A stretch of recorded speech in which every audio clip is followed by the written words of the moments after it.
Okay. Well, again, to everyone who has tuned in, welcome from FIRE to this afternoon's webinar. My name is Peter Bonilla. I'm Vice President of Programs at FIRE. I run most of our faculty outreach and most of our faculty development programs, among other things at the organization.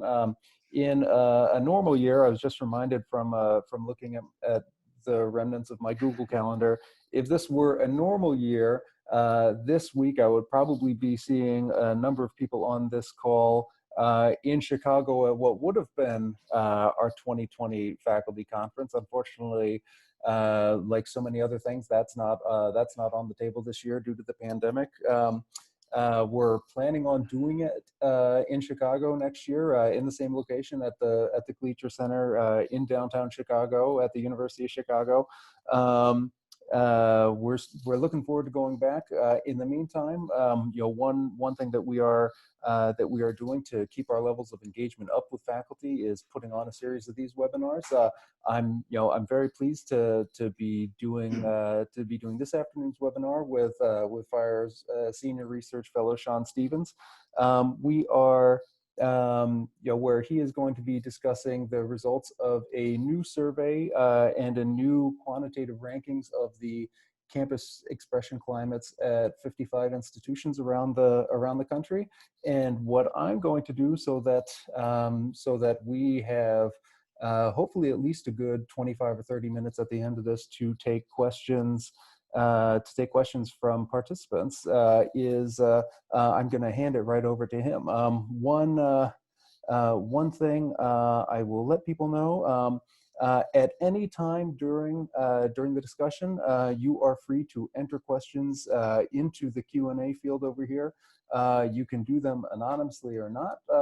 It's up to you.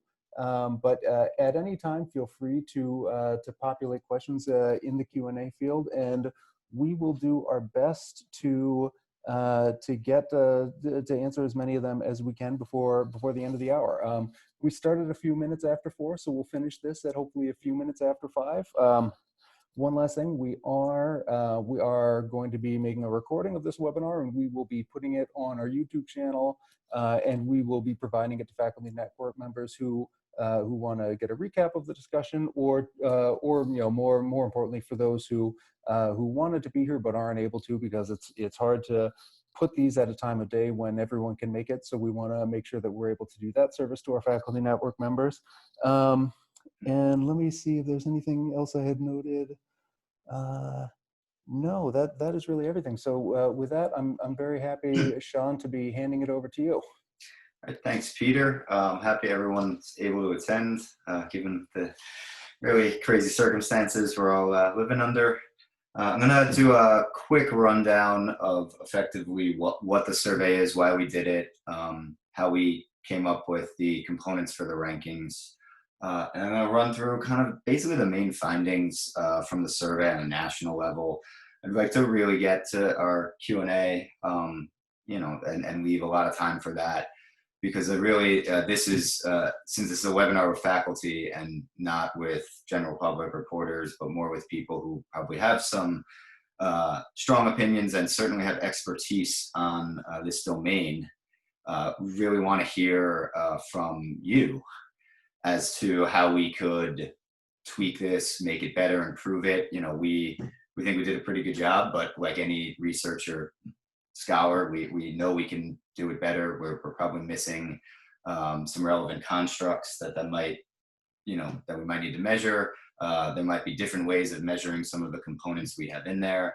There might be different ways of weighting those components. So interested in hearing kind of opinions on all that and more. With that said, I'll get kind of into basically why we did the project, how it started, and then into the results. Quick explanation is about 1.5 years ago, a group largely spearheaded by Greg here at FIRE, but also including people from Real Clear Politics, Real Clear Education, the Charles Koch Institute, and College Pulse began meeting mostly in person in DC, although I was piped in remotely because I wasn't able to be there. And so about a year and a half ago, we started planning, or not even planning, like just kind of walking through what it would take to do a large survey like this and be able to link the responses to specific campuses. No one had ever really done something of this size before, but for us, more importantly, the size wasn't the most important thing. For us, it was being able to look at campus-specific data.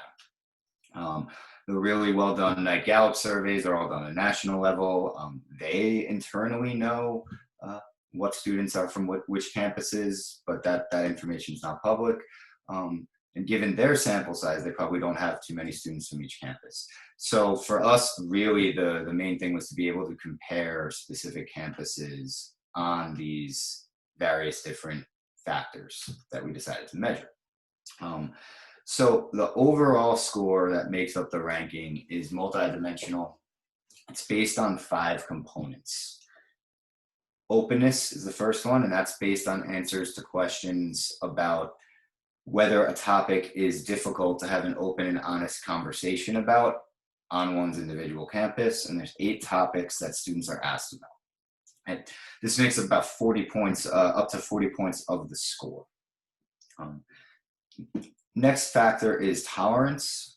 This is based on 6 items asking about controversial speakers and whether students would support or oppose their school allowing a speaker to come on campus promoting this specific idea. So some examples include Black Lives Matter is a hate group, abortion should be completely illegal, the news media should be censored, things like that. That is also worth up to 40 points on the ranking. Next, we have a assessment of self-expression or self-censorship. Students were asked if they ever felt they could not express their opinion because of how others, either students, professors, or the administration would respond to them. This is worth up to 12 points of the total score. Our 4th factor is the student's perception of how likely it is the administration supports free speech on campus, and do they take a very clear stand on that. So there were 2 items here. The first one is, does your college administration make it clear to students that free speech is protected on campus? And the second one, probably the more important one, if a controversy over free speech or over offensive speech were to occur on your campus, would the administration be more likely to defend or punish the speaker? This is worth up to 4 points on the rankings. And then finally, the one non-survey component that we factored in was the FIRE ratings, speech code ratings. Those, we kind of did a slightly modified scoring system. Schools that had a red or a warning lost points. Schools that had a yellow rating stayed where they were, and schools that had a green rating gained points. So you could gain 4 points or you could lose 4 points based on your speech code rating. I'll get into a little later when I briefly describe some of the statistics we did to come up with this index, why we decided to include the speech code rating, and how it factors in, and whether that changed the fit of the model, etc. So that's broadly what we did for these rankings. The overall survey itself hit on a couple of additional modules. We had some questions on the acceptability of certain forms of protest, and we had some questions on comfort expressing oneself in various different modalities. So in front of a professor, with one's peers, on social media, or in an op-ed. And then we asked some questions about kind of more well-known public figures like Bernie Sanders, Joe Biden, Donald Trump. And we asked a question about whether you approve or disapprove of Trump, and then based on how you responded to that, whether you would date a Trump supporter or opponent. None of those that I just ran down factored into the rankings, but I will talk a little bit about the results from those items as well.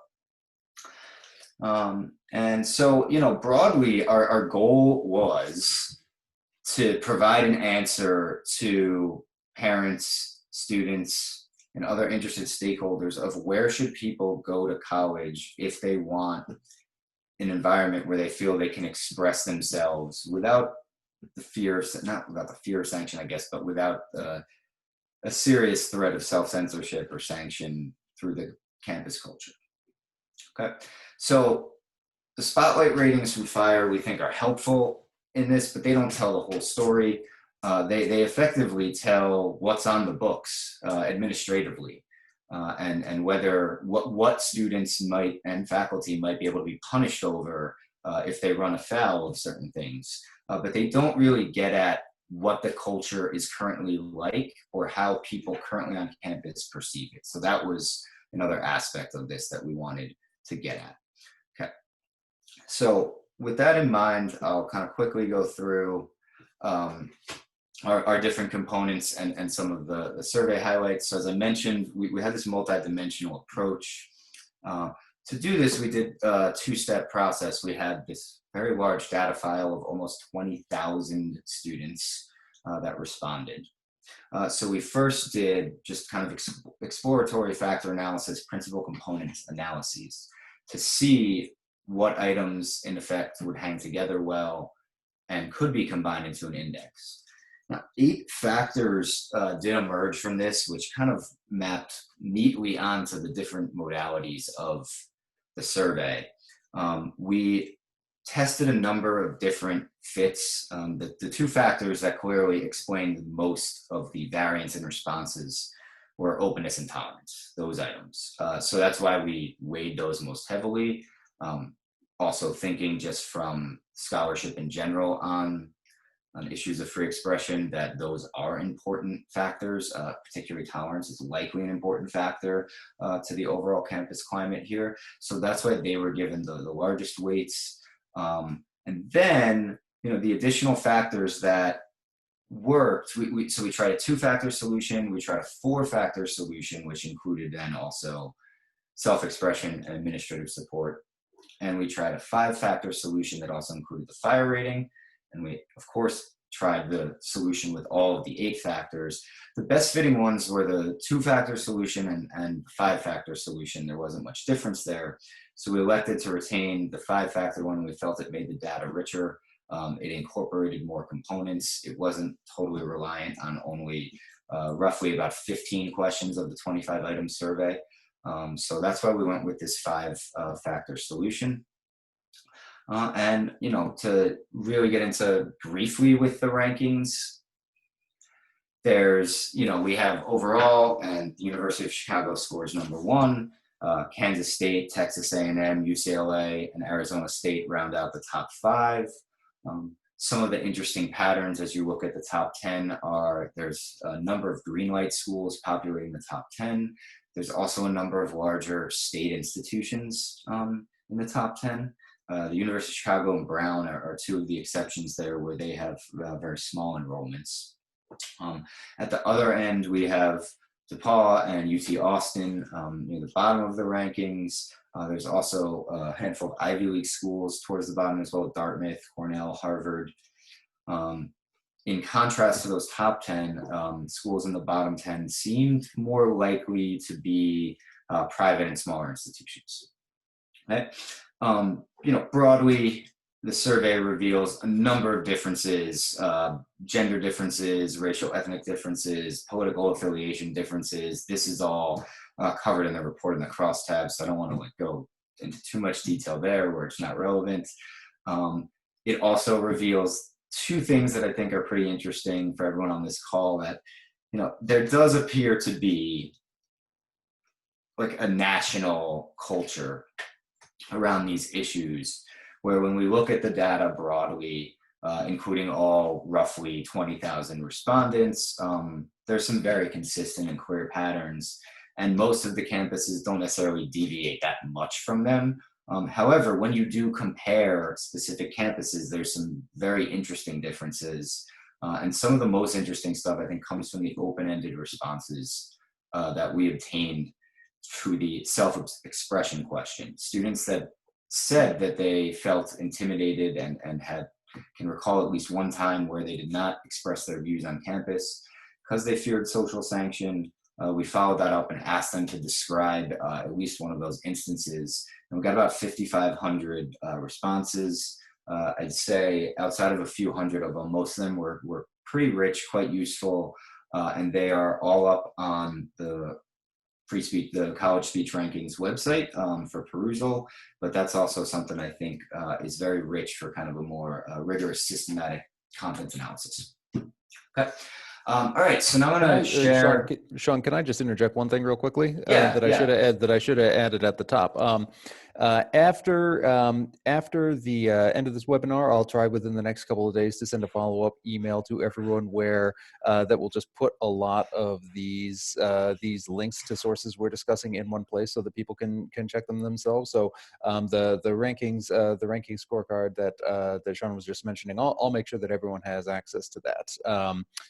So that they're able to check up on our sources if they hadn't had the chance to.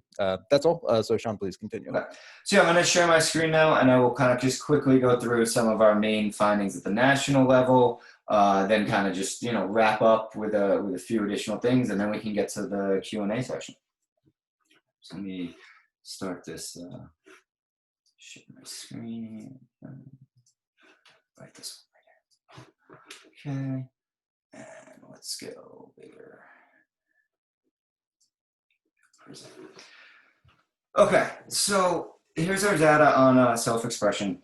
And as we can see here very clearly, 60% of our students, so a clear majority, responded that they could recall an instance where they had difficulty expressing their opinion on campus because of they were concerned of how students, the professor, or the administration would respond. This varies a bit across the campuses. The University of Chicago looked the best on this measure. Actually, a majority of students said no on this question at U Chicago. And then at the other end, you get schools like DePauw and UT Austin, where around 70% of students were saying that they could recall an instance where this occurred. Okay. Next, these are the items that make up the openness factor. So students were asked, some students say it can be difficult to have conversations about certain issues on campus. Which of the following, if any, would you say are difficult to have an open and honest conversation about on your campus? So again, nationally, across the board here, we could see abortion and race were the two most frequently identified topics by students here. Drilling down onto specific campuses, abortion was the most frequently identified topic on 22 of the 55 campuses we surveyed as difficult to have an open and honest conversation about. And race was, I believe, at 11 or 12 of the campuses. So they made up a big bulk of, these two topics were the bulk of, on campuses were the bulk of the ones frequently identified as difficult to discuss. Then gun control and transgender issues also came up fairly frequently. Interestingly, the one campus that identified transgender issues as the most difficult topic, or most frequently identified it as the most difficult topic to discuss, was BYU. The open-ended responses revealed that shortly before administering the survey, there had been controversies both over lesbian, gay, and bisexual rights on campus, and transgender bathroom issues had come up. And then gun control was the most frequently identified topic on about 4 or 5 campuses. Most of them were in areas that had either recently experienced shootings, or in the case of Virginia Tech, even though it was about 10, 12 years ago, had famously experienced a shooting on campus. So I think that kind of shows local context also matters a lot for this. You can see here that race really elevates as a difficult topic for Black or African American students to discuss relative to whites, Asians, and Hispanic or Latino students. And then on the other kind of 3 most frequently identified topics, there's not much difference. Whites and Asians appear a little more, find abortion a little more difficult to discuss. Maybe the same with gun control, but the differences are not as stark as they are with race. I'll note that our survey closed the day before the George Floyd protests began. So there are likely not severely impacted by that incident. There might be a few responses that occurred that day who were aware of it, but this reflects, I think, this reflects the state of affairs prior to all of the protests this summer. Modes of expression, as I mentioned, we also assessed. And here we could see that this is students saying, if the percentage of students saying they were very comfortable doing either of these. So there were 4 options: very comfortable, somewhat uncomfortable, very uncomfortable. So here we see that discussing a controversial topic with their peers was what students found to be the most comfortable. And they were least comfortable expressing an unpopular opinion on a social media account tied to their name. Even if you add in somewhat comfortable here, the percentage still doesn't get above 30% if we combine them. So it's starting to look like when you combine this data point with some additional ones from the Night Gallup surveys and a few other surveys out there, it's really starting to look like both that social media is increasingly where students are having conversations, particularly political ones, and students are saying they're increasingly finding it difficult to express their opinion in this medium. In the Gallup Night surveys, you could see that they fear social sanction as one of the main reasons for this. So I think that's a real interesting area for future exploration, as it seems like more and more of our interactions move online. Looks like more and more courses are going to be moving online and things like that. Okay, tolerance for controversial speakers, as we can see here. So again, this is showing on the left hand, or on this one side, strongly oppose, and on the other side, strongly support. There was also somewhat support and somewhat oppose as options. Effectively, there was not a single speaker out of any of these 8 speakers that received majority support for being allowed to appear on campus from the students surveyed.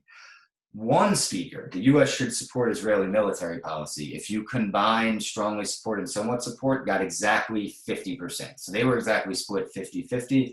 Every other speaker, though, was opposed by a majority of the students surveyed. As we can see, certain speakers are more strongly opposed than others. Clearly involves speakers that are perceived to be racially insensitive or likely perceived as racist by the students. Some racial groups are less intelligent than others. Was across the board with, I believe, one exception.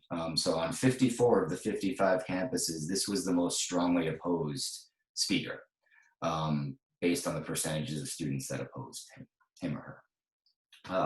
So again, when you combine this data point, I think with some other things that the Night Gallup surveys have found and some other outlets have found, it's very clear that students are particularly opposed to speakers that they find to be racially insensitive, or they perceive as racist, or they perceive as pushing white supremacist ideas, etc. And then as you go into kind of some different topics or different domains, there still was some opposition, but it's not as staunch or strong. In terms of administrative support for free speech, overall, slightly less than 60% of students felt that their administration would defend the speaker's right to express their views on campus. This was weakest among males, strongest among non-binary individuals. In terms of acceptable protest on campus, we have, so this is actually organized as we move from top to bottom of the table in order of severity. I like to focus here on the never acceptable column. Always, sometimes, or rarely all seem like they fit together in a way because it's a willingness to engage in this behavior, even if you're rarely going to do it and you say that there are rare circumstances. So I think it's notable that almost 40% of students say they find shouting down a speaker acceptable. It's also notable that close to the same percentage find removing flyers or advertisements for upcoming events acceptable to some degree. That's 64 and close to 60%, think that. And I do think it's concerning that there is a roughly slightly less than 20% of students that find violence acceptable to use on campus, and a slightly higher percentage finding it acceptable to block other students, so physically blocking other students from entering an event.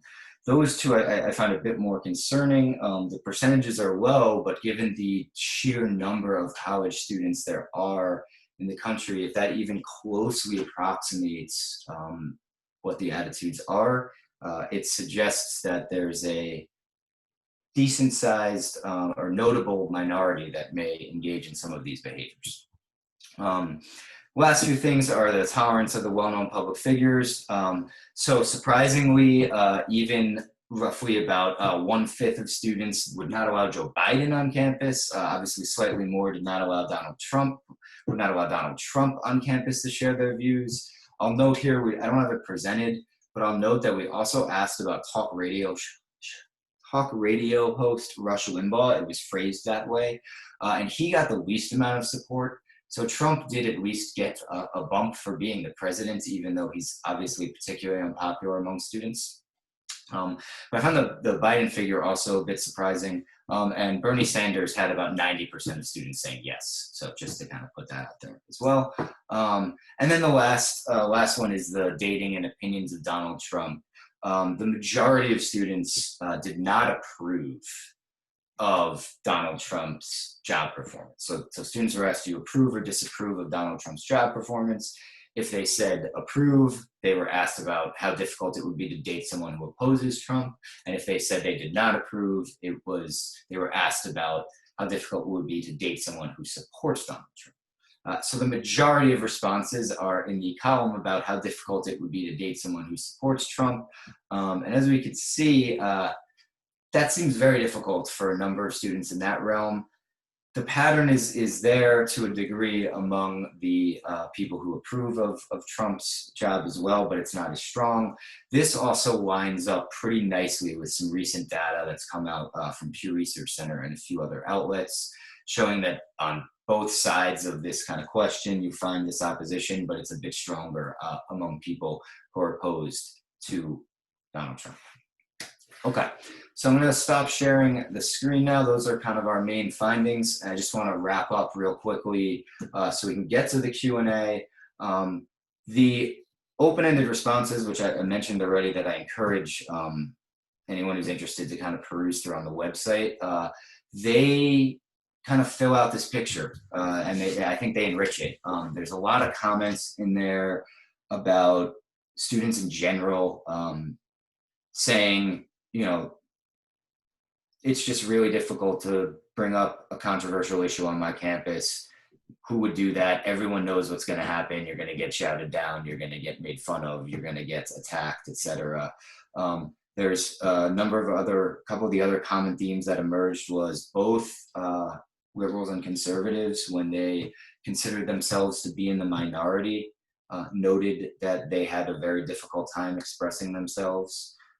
So liberals, even on Brown's campus, who said that they perceived themselves to be among a number of conservatives, felt uncomfortable discussing a number of topics. Same thing with liberals on BYU's campus. That was probably the most common there. An interesting one that was also often in those open-ended responses was students being very turned off and opposed to pro-life rallies that occur on campus, and kind of the graphic images that some of those activists or protesters bring with them. There were a number of comments on that the imagery was intimidating. And so even if the students wanted to engage in a back and forth about the topic of abortion, they found the imagery and the approach of the activists, raising pro-life issue to be very intimidating. So that kind of also popped up. And then also students of color, one of the more common comments from them was that it was difficult for them to raise issues about race, ethnicity on campus, being one of the few students of color in their class or on campus. Another common theme there was they felt uncomfortable being put on the spot as, you know, a representative of their group. So there's a lot of really rich, I think, information in those open-ended comments as well. Like I said, I incur everyone to kind of cycle through those if you have time. It's pretty rich. It's pretty interesting. And, you know, at the end of the day, I think what we took out of all of these data, which I think we're also still in the process of doing some deeper analyses on and wrapping our heads around, is colleges still have a lot of work to do. Even the ones that scored well in our rankings, there's evidence that they still have work to do. At the University of Chicago, for instance, the acceptability of some of those forms of protest was fairly high. Protest variables aren't a part of the index, so they weren't impacted in that way negatively. But that, coupled with a couple of anecdotal events that have occurred recently, you know, raised the issue of, even though they're the top ranked school, are they doing such a great job? Could they be doing better? And I think the answer to that is probably yes. I will say, I don't know what the best score actually would be on this. The way we've set it up, it's conceivable that a college could get 100 on the rankings. I don't think anybody ever would get that. It seems unattainable in a sense. It also seems really unlikely that a school would be at a 0, or if they had a red and a warning, like a -4. I think there's a range of scores that is probably true. And so it's having only done this once, it's difficult to know what the low point of that range is and what the high point is. My gut tells me it's probably higher than the 64 that Chicago got, but it might not be that much higher. And so, you know, I think this is important to note. And, you know, finally, I think in a lot of ways, these data supported what seemed to be the impression of a number of these schools. You know, so not all these schools there were really strong impressions about, but schools like the University of Chicago, Arizona State, University of Virginia, who have strong speech code ratings, and their leadership has been kind of strong on free expression issues. It wasn't surprising to see them score well, and likewise, it wasn't surprising to see schools like Dartmouth, Syracuse, Harvard be more towards the bottom, based on what we at FIRE kind of know about those campuses. So, you know, basically to wrap up, we hope to do something like this again on an even bigger level. We'd love to survey 200, 250 schools if that's possible. As I said, we're very interested in hearing from informed people, which certainly includes everyone on this webcast, of how we can maybe tweak our ranking system, our index. Are there factors we're not considering? Are there factors that we probably should measure? Are we giving too much weight to some of these factors and not enough to others? Could we ask some of our questions in different ways? I'd love to hear thoughts on that. And other than that, I'll plug just that the rankings are available on FIRE's website. They're on College Pulse's website. They're on Real Career Education. You can poke around in there. You can also, if you provide your email address through the portal, get into the Insights panel where you can interact with the data live on the web.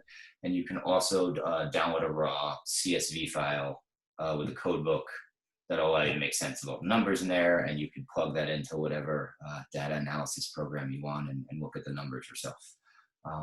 Other than that, I'll turn it back over to Peter if he's got anything to say in terms of wrap up, but ready for some questions. No, I think that's pretty good, Sean. But in terms of the questions, we have had a few come in, and I thought first there's a couple of them that get to the same kind of basic questions, so I thought we might take them both on. About just some of the basics in terms of the setup and the mechanics of the study. Questions we've had. One, can you discuss briefly the pragmatics of how you got your sample size? How did you identify students to send it to? And a question in a similar vein, how were the student participants selected or recruited? Yeah, so I actually did recently on the fire site, so I'm actually going to pull this blog post up so I can get the specifics that I laid out in there. I actually just recently did a Q&A kind of outlining this. So College Pulse collected all the data. And so College Pulse is a survey company along the lines of a YouGov, Qualtrics, Pew, etc. They're a little different from Pew. I guess Pew has their own internal panel and they keep returning to the same people survey after survey. So probably the better comparison is YouGov, but College Pulse has effectively just built out a very large individual panel of college students. They validate that these are currently enrolled students by a number of factors, including the EDU address. So they collected all the data for us. The schools we decided to target the schools based on a few things. The first one was, I guess this isn't really the first one, but I guess the most important one was, were there enough students enrolled in that school, also in College Pulse's panel, for us to obtain an adequate sample size? Okay. So we wanted to survey a school like Purdue, where President Mitch Daniels has been really strong on these issues. They have a green light rating. They have a whole free speech component to their orientation, but they did not have enough students enrolled. College Pulse didn't have enough Purdue students enrolled, so we were unable to survey them. So there are certainly some schools that we wanted to survey that kind of didn't meet the threshold. So that's number one. Second way they were chosen for the pool was there were schools that were certainly just of interest. Given some of the hypotheses Greg has laid out in Coddling the American Mind and some of his subsequent writings, we were very keen on surveying schools, elite schools in the Northeast, so like the Ivy Leagues. We wanted to include University of Chicago to kind of see if they did come out strong as well. We wanted to include schools like Stanford, Duke, UC Berkeley. Historically is very strong on free speech. So a lot of schools were included for either reasons of basic research interest, because we had made hypotheses in the past about them, or based on their history with freedom of speech. And then third, the idea of the rankings it's a guide. We want people to be able to use this data to decide where they either want to send their children, or if you're a student yourself just perusing it, where you might want to go. And we've tried to set up and present the data in a way where we're not like leaning one way or another, like you should go here because, oh, look, students feel they can express themselves and the tolerance levels are high. That's personally my opinion. I think that would be good, but if you want to go to a very homogenous school and that's what you would prefer, we've kind of provided that info for you by putting up ideological diversity ratings and some other diversity ratings as well. Or if you prefer to be in an environment where it's more likely that ideas are going to come into conflict and be debated, you can kind of pull that out of the data as well. So we wanted to keep all that in mind, and why we included a large number of premier state institutions is that we figured that a majority of students aren't actually applying for and considering the Ivy League or even some of the most elite schools. They're looking at the R1 institutions in their state or neighboring states, or they might be deciding between two state schools in their own state. So this is why we included a number of those top institutions. And I will say here, DePaul was included, as we included an additional 5 colleges simply because they met the threshold for sample size, and DePaul was one of them. That it seems a little odd that they're included with all these other 54 schools. They don't really kind of fit the same pattern, but we included them because they were above the sample size threshold. So now I want to get more into how Pulse kind of surveys people. They recruit through a number of different ways through their app. They'll do word of mouth marketing. They'll do targeted recruiting via emails and outreach. Students are incentivized to take the surveys through awards of Amazon gift cards for completion. They weight all of their data accordingly to be nationally representative. They use the current population survey and the IPEDS database to do that. So while it's difficult, it's impossible to ensure that they're getting a nationally representative sample because this isn't a probability sample. They have a large enough panel, and they apply a number of weighting schemes to it that they're fairly confident in the data that is provided. So they weight data on race, gender, age, and they use voter registration status as a way to back into students' socioeconomic status. So there is a blog post on the Fire News Desk where we go through a bit of the sampling strategy and methodology there. There's a specific response from College Pulse's research director outlining their strategies there. So I'd refer anyone who wants more info to that, basically. And also their website has a very rich methodology section as well. All right.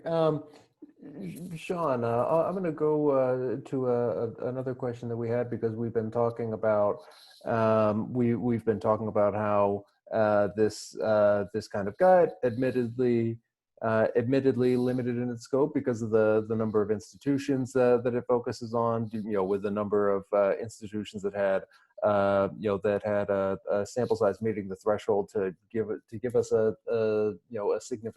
statistically significant outcome.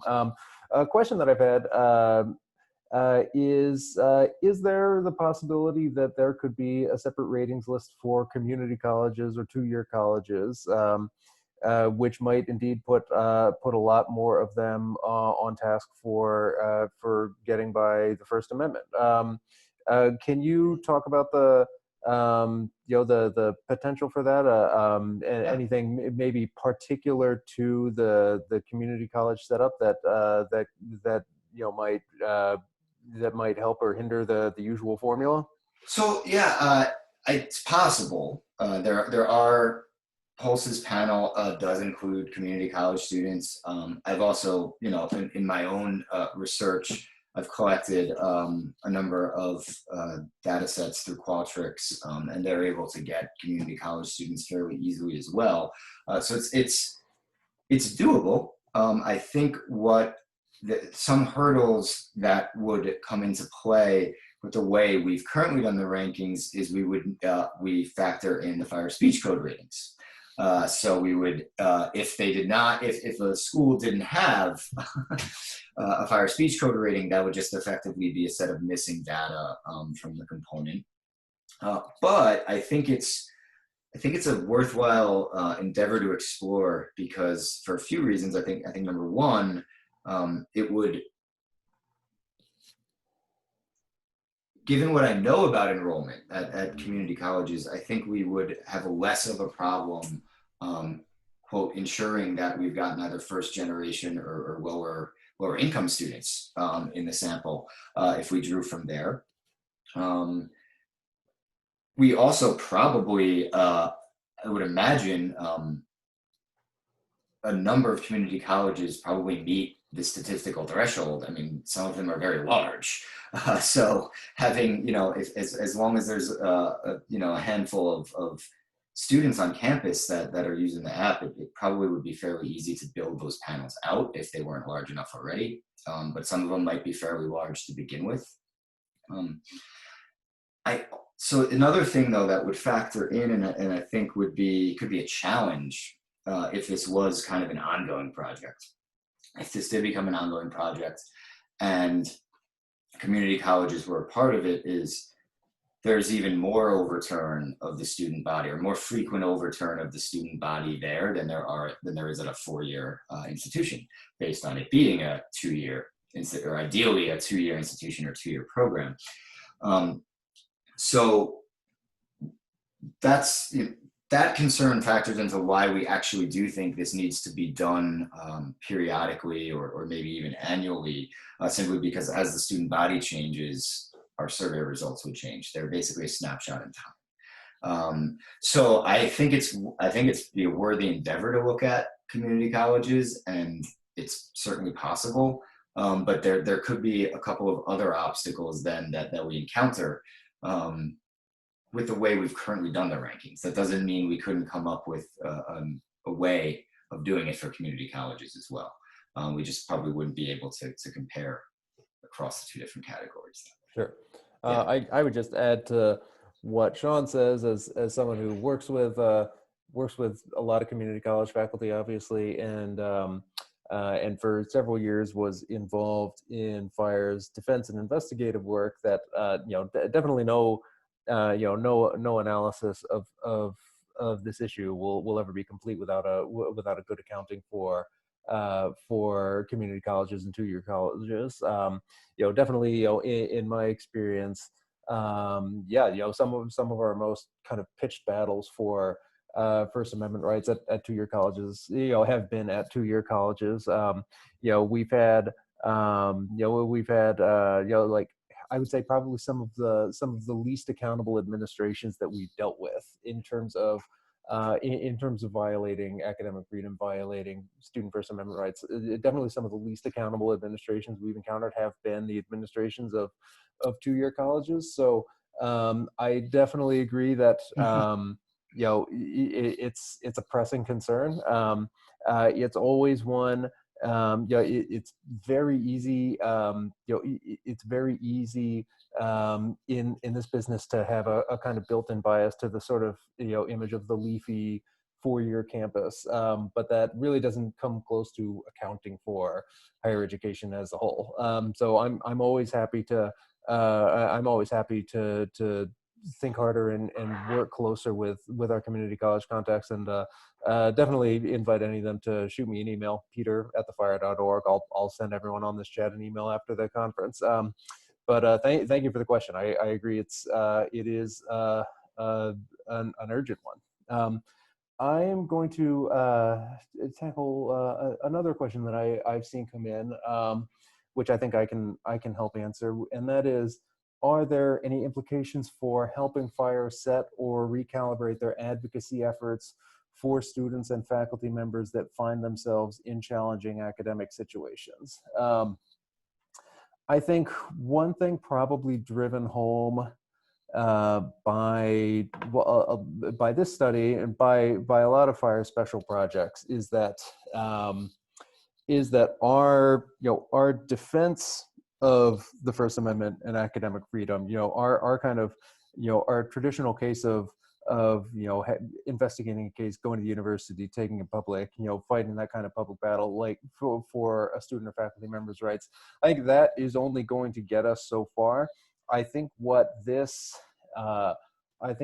studies like this highlight is how much of our work is to be done kind of outside that typical model in sort of outreach and education. Both educating the college community and the general public on First Amendment and academic freedom issues. I've been at FIRE for 12 years now.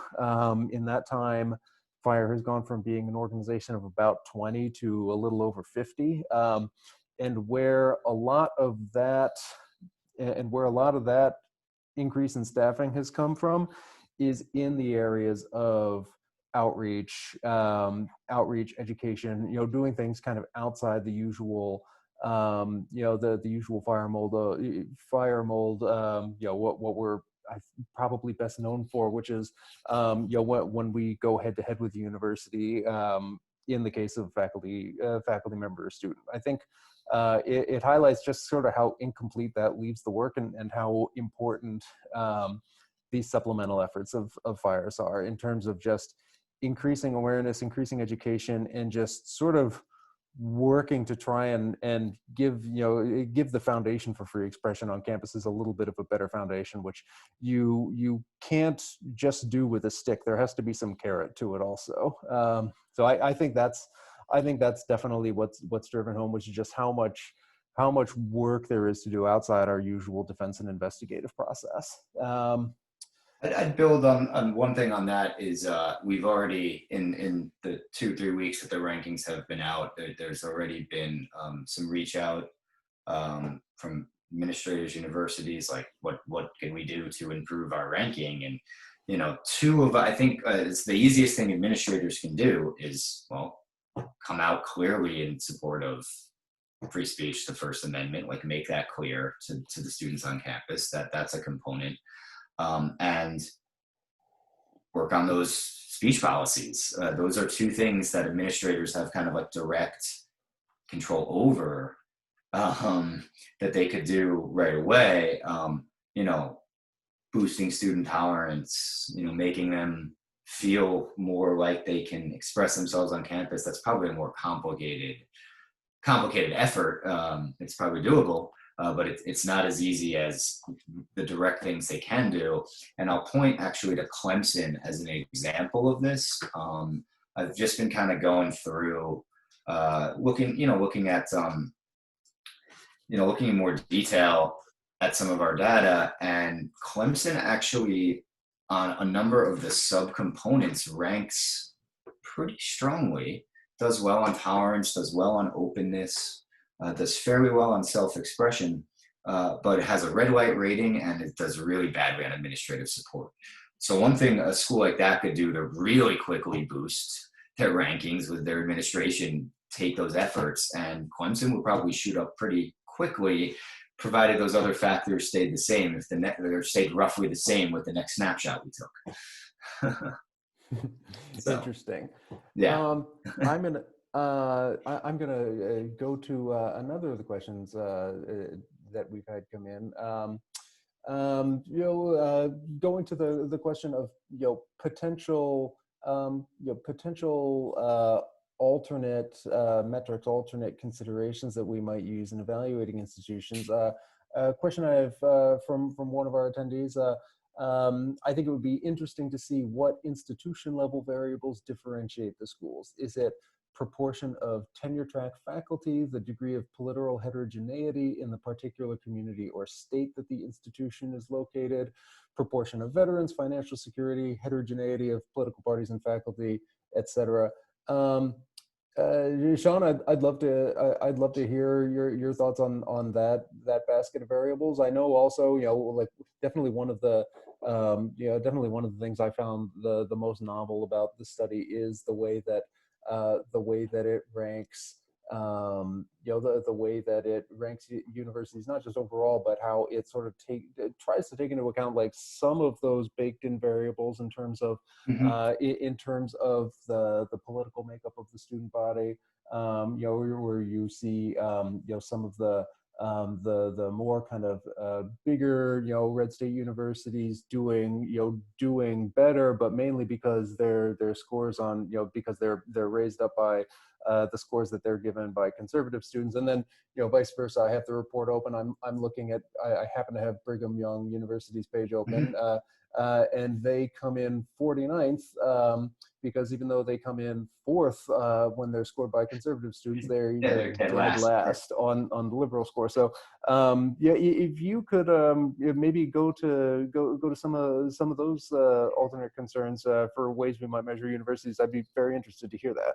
Yeah, so I think a number of those factors, and maybe even all of the ones that you listed suggested, are that they're worth looking at least, and would probably a good chunk of them would probably be relevant in some way. Some are easier, I think, to look at than others. We could pull from the IPEDS database a lot of info on the school itself, like the number of faculty. I don't know if that database actually has it broken down by percentage of tenured versus non-tenured, but we'd be able to pull a number of those variables from the IPEDS database. Other data sources would have kind of the politics of the surrounding community, which I know there's some work that shows that clearly has an impact on campus politics. Then there's some that would be more difficult to get. I think most people on this call know it would probably be difficult to get the political affiliations of the faculty at all these schools. It's not something included in the IPEDS database the way like gender, race, ethnicity, all these other standard demographic factors are. It's politics and religion we wouldn't be able to get it among the faculty. I think a comprehensive index that's actually ranking the colleges for their climate for free expression should also include faculty perceptions, and specifically academic freedom stuff has been very much on my mind recently with a lot of the events in the summer, and so this recent report out of the UK showing that a number of faculty there feel academic freedom is under threat and needs strong defending. This recent report that came out of USC in response to an event there where a number of faculty in the business school expressed their concerns that the administration would not defend them in a controversy. So I think that kind of data is incredibly important if we want to have a real comprehensive index. It would mean surveying faculty. That would be one way we could try to start estimating some of these other more difficult to get at variables, like the political homogeneity of the faculty itself. So yeah, I mean, I think a lot of those variables are kind of easy to drop in to the data file and see, because a lot of them are just archival informational kind of data that we could get. And then, some of those that you mentioned, though, would be more difficult, and we might not be able to necessarily do all of them. But I do think those types of things are worth looking at. In particular, the community, the politics of the surrounding community, I think will probably turn out to be fairly important, based on even just some of the open-ended responses and the variation in the topics that were identified as difficult to have open and honest conversations about. There's some clear kind of like regional, I wouldn't stand behind this as I did a rigorous statistical analysis of this, but in just kind of combing through these intuitively, it pops out that it looks like abortion's a big issue in the South, and the Israel-Palestine conflict comes up more at schools in New England and on the West Coast, et cetera. So I think that would certainly be worth doing. We're getting close, but we've got time for a couple more questions. I did want to get to briefly to a question I had come in. One person who brings up the issue of the climate at specialized schools, music conservatories particularly. It may be best, Professor. I'm happy to email you individually after this, and we can talk some more about your concerns there. I think what I would say, in my experience, especially having spent 7 years at FIRE doing our defense and investigative work, is that kind of specialized institutions like that, they do tend to have, they have quite often in my experience had those those real problems of tolerance. To a different extent, I would also say this takes it way in the other direction, but just sort of professional schools, vocational schools generally can have a real disrespect for dissent, compared to their more regular liberal arts counterparts, just because even if they're institutions that have First Amendment violations, that's not what they see themselves as fundamentally there to do. They don't really see themselves as having time for those kinds of trifling concerns. They're here to teach you a trade. Again, Professor, I'm happy to follow up with you, especially there, because I'm happy to talk more about that. We still have a few left, and inevitably I'm at getting to that part of the discussion where I have to make the difficult calls.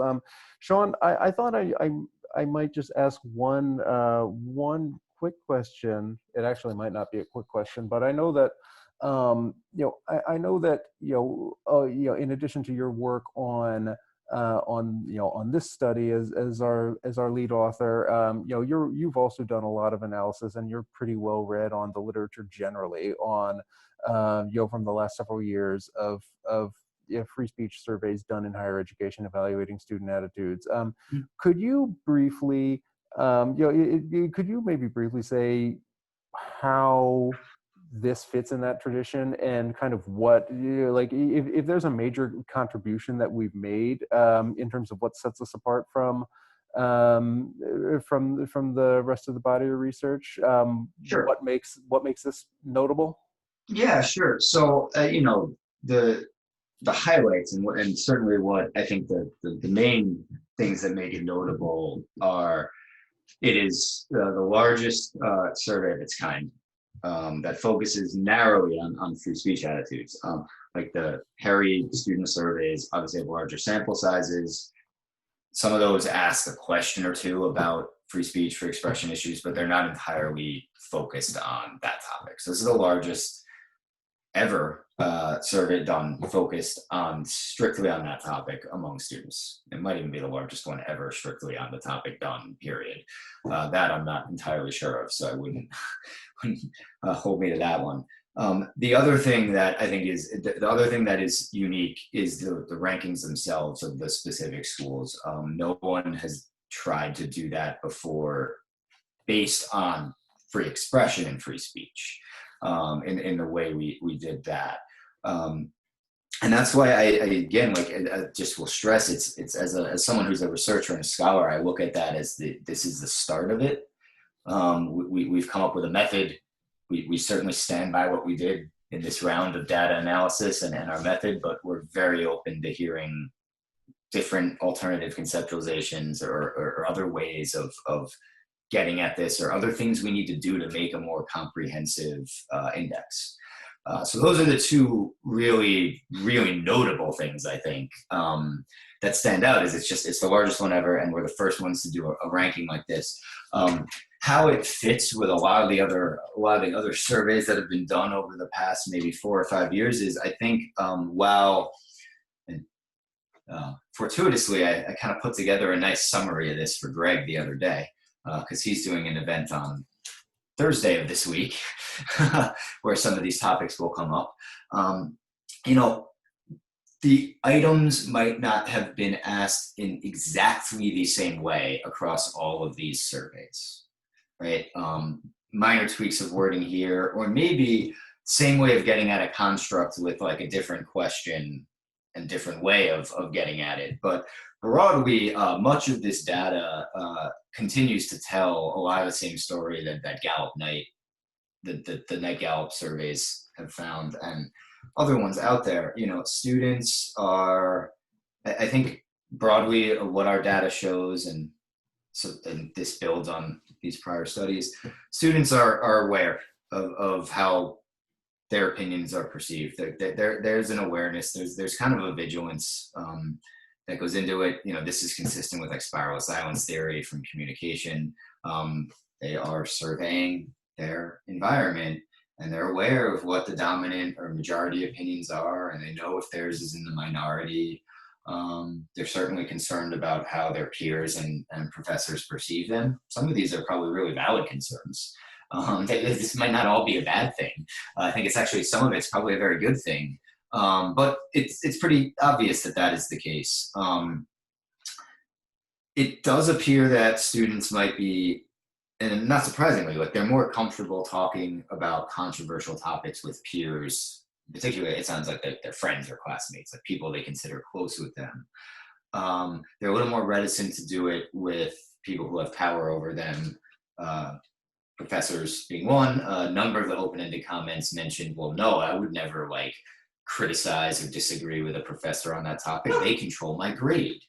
Like, whether or not that actually is something a professor would do, I don't think it is. And there's studies that show that that's actually kind of unlikely that professors are doing that. Students have that perception, and that's probably an issue we should work on. Another broad one is, it largely will depend on whose ox is being gored, I think, is the way to look at it. But there is massive support for censorship. There just is. It's a case of conservative students wanting to censor liberal speakers and ideas, and vice versa. Basically, like I said, whose ox is being gored. But in survey after survey, there's just these large percentages of students being supportive of all kinds of censorship actions, whether it's disinviting speakers, whether it's the administration creating restrictions on what they can and cannot say or express on campus. There just seems to be a high level of support for this, I would say. There's also a high level of self-censorship, but again, I don't think it's higher than what's in the general public based on some recent data from Cato this summer. Found roughly about 60% or so of Americans were self-censoring.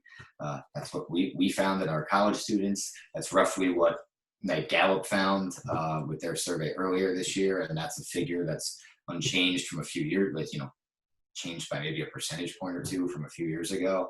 So there's a high level of self-censorship among students, but it doesn't appear to be heightened compared to the general public. Any other? Oh, and as I kind of mentioned and hinted at earlier, the last thing I'll close on, so we kind of can wrap up here. Okay. The social media domain, I think, is just rich for more research. Already in the Knight Gallup surveys, there was evidence that more and more conversations, particularly political ones and controversial ones about controversial topics, are happening online. Students are reporting that they're afraid of being bullied or shamed online or made fun of. They won't, as our survey shows, they're afraid to post a controversial opinion if it's clearly tied to their name.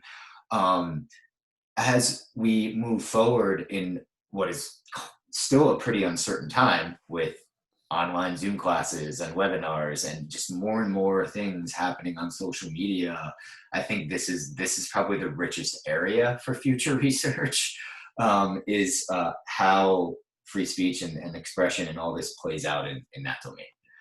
And so our data there is again, it's largely consistent with a lot of what's out there kind of already.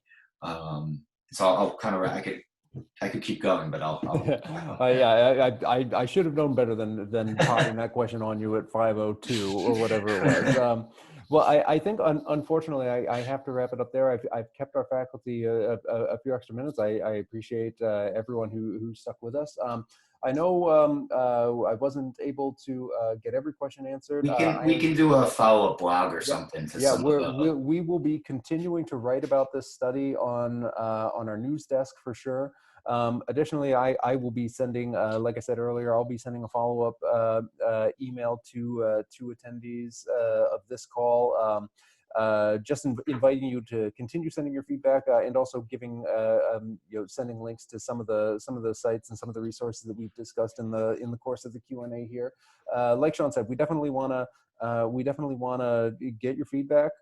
We're definitely curious to see how we might tweak and modify and improve this study for future uses. We definitely want to hear from our extremely educated and knowledgeable faculty partners.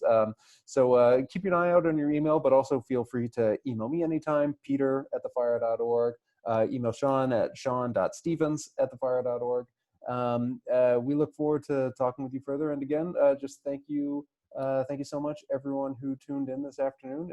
It's been a pleasure, and we look forward to carrying on the conversation. So, Sean, an extra thanks to you for helping out with this and for your work leading the study.